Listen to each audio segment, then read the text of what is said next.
let the world hear his voice. இடைவிடாமல் ஜெபம் பண்ணுங்கள். 1 தெசலோனிக்கேயர் 5வது அதிகாரம் 17வது வசனம். ஆரிய டோரி என்ற தேவ மனிதர் ஜான் வெல்ஷ் என்ற ஸ்காட்லாந்து நாட்டைச் சேர்ந்த போதகரை பற்றி எழுதியுள்ளார். இந்த ஜான் வெல்ஷ் என்பவர் ஸ்காட்லாந்து தேசத்தில் மாபெரும் எழுப்புதலை ஏற்படுத்திய ஜான் நாக்ஸ் என்பவரின் மருமகன் ஆவார். அவர் தினந்தோறும் 7 மணி நேரங்கள் தேவனோடு ஜெபத்திலே தனித்திருக்கும் வழக்கமுடையவராய் இருந்தார். ஆகவே ஜான் வெல்ஷ் இயேசு கிறிஸ்துவின் குணாதிசயங்களை கொண்டவராக இருந்தார். இயேசு கிறிஸ்துவின் அச்சடையாளங்களை தன்னிலே தரித்திருந்தார். அவர் தினமும் தேவனோடு செலவு செய்த அந்த 7 மணி நேரங்கள் தான் அவரை இயேசுவை போல மாற்றியது. நம்மில் அநேகர் தினமும் 7 மணி நேரங்கள் தேவனோடு செலவு செய்ய முடிவதில்லை. ஆனால் நாம் அதிக நேரம் தேவனோடு செலவு செய்தால் நம்முடைய வாழ்க்கை மாறும், குணாதிசயங்கள் மாறும்.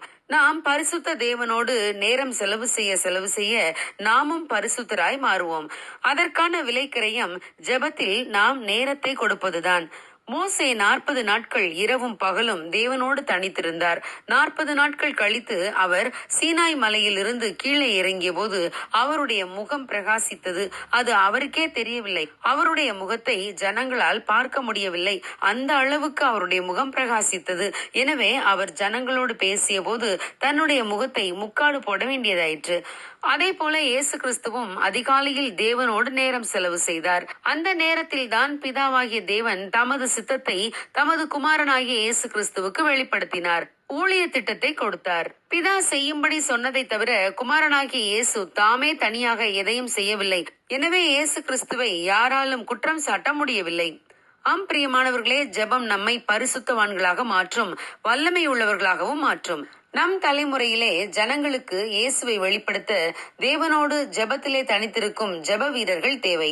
நம்மை அதற்கு அர்ப்பணித்தால் கிறிஸ்துவை ஜனங்களுக்கு காட்டுபவர்களாக தேவன் நம்மை மாற்றுவார். அநேகர் இயேசு கிறிஸ்துவிடம் வருவார்கள். நாம் எஸ்தரை போல ஜெபிக்க அர்ப்பணித்தால் நம் தேசத்து ஜனங்கள் அழிவிலிருந்து பாதுகாக்கப்பட முடியும்.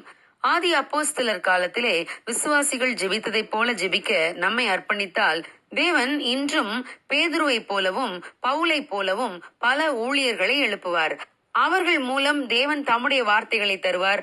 அவர்கள் கைகளினால் அற்புதங்களும் அதிசயங்களும் நடக்கும். அநேகர் இயேசுவண்டை திரும்புவார்கள். ஆகவே ஜெபிக்க நாமும் நம்மை அர்ப்பணிப்போம்.